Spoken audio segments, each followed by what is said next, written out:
So yes, a much reduced day today. Just 32 overs completed. Kind of deluge came down during the afternoon and wiped out that session. But England struggled. They were put into bat on quite an overcast morning, muggy and humid and so on, with occasional sunshine. Not necessarily the easiest decision to make for Dean Elgar, the South African captain, but he made it anyway.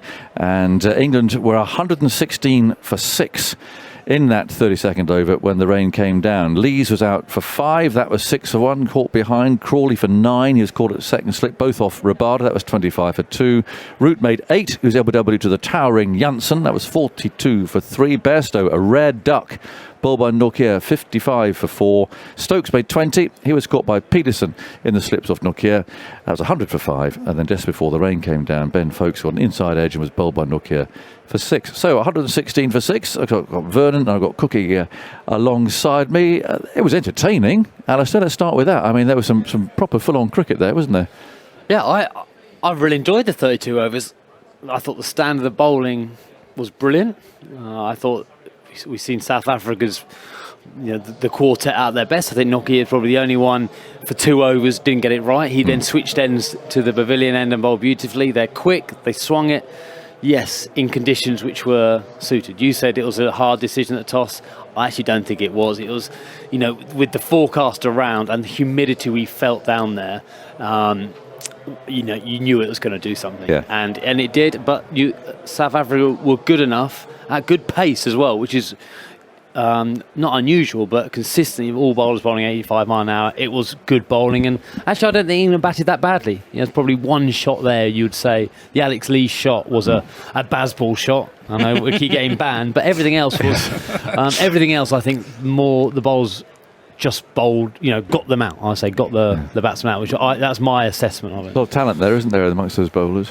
Yeah, I think they complement each other very well as well. I think I was making the statement at the start of the day, for them to do well, they needed KG Rabada to start well, and he's done that. I mean, he set the tone for the day.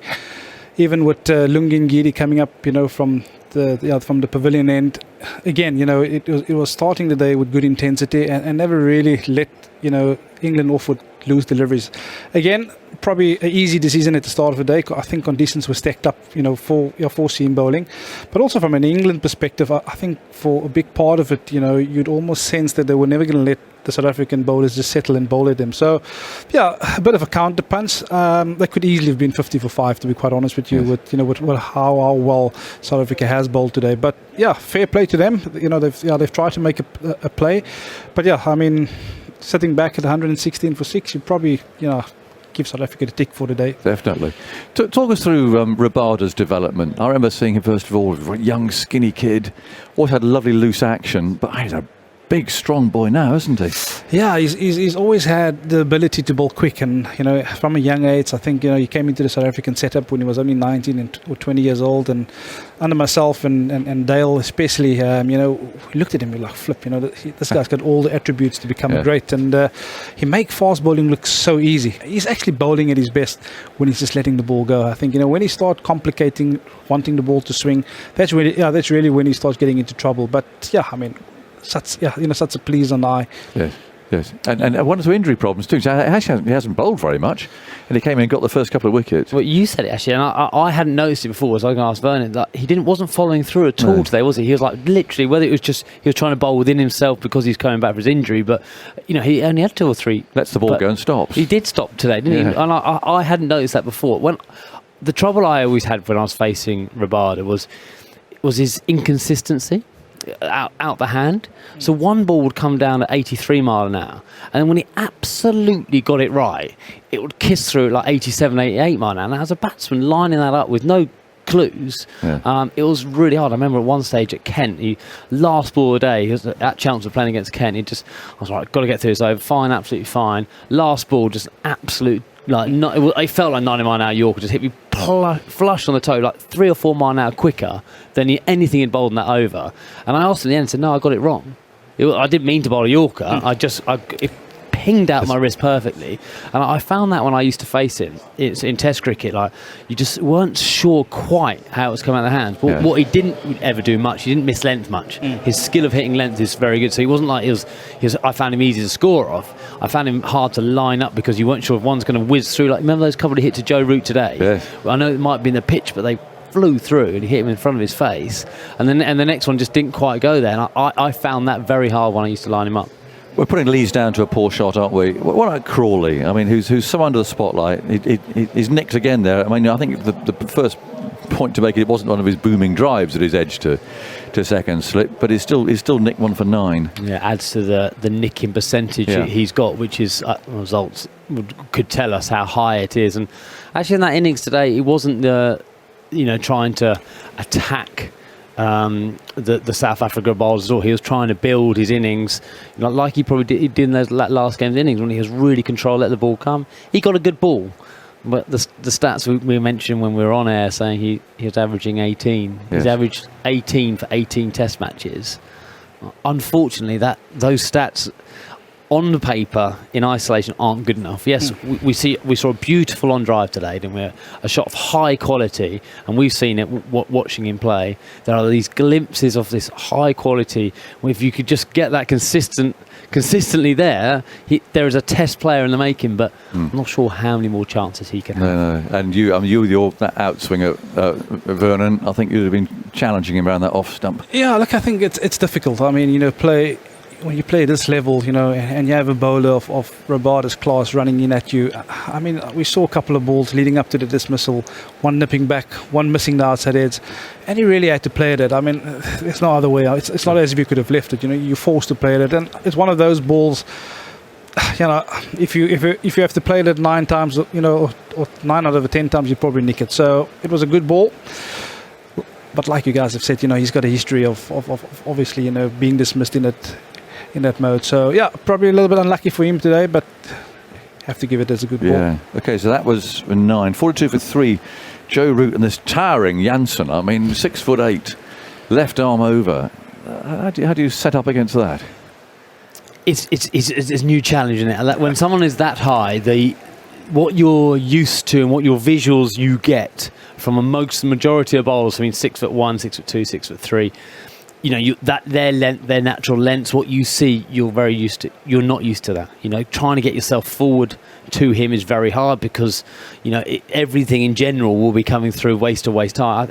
I think today was his first LBW in Test cricket. So that just shows probably how much bounce he generally gets if he does hit the ball on the pads. He swung the ball though, didn't he? Will be really interesting to see when it's not swinging. What's his control like? Because obviously today, any left armer or with the slope, or not any bowler, but a bowler bowling 83, 84, 85 mile an hour when it is swinging from that height, it's going to be a handful. 22, he's a real talent, isn't he? Yeah, he is. But I think, just to back up Ellis's point, normally he does tend to go across the right-hander. And, today obviously got the ball swinging with the slope as well. The slope exaggerated a little bit. So it is tough, especially for right-handers to set up against him because he's looking for the outside edge. But today he got it swinging. So, which one do you pick? He was really a handful, but he's probably made it pavilion end east today. Yeah. It's tempting to look at Johnny Bairstow's dismissal and say, oh dear, it's sort of retro Johnny in a way with the sort of the big drive, the gap, the gate. The front foot not going anywhere. But to be fair, that's only his second failure this year. and he stormed off to the nets. It was pouring with rain, and out came this figure under an umbrella with poor old Marcus Trescothick behind him. He was not happy about that dismissal at all, was he? 'Cause I suspect he knows exactly what we're going to be saying. And also, what I liked is Trez didn't get the umbrella, but his bat did. he had a bat carrier. I was never good enough to get someone to carry my bat for me. But Johnny Bairstow, in the form he is, got a bat carrier.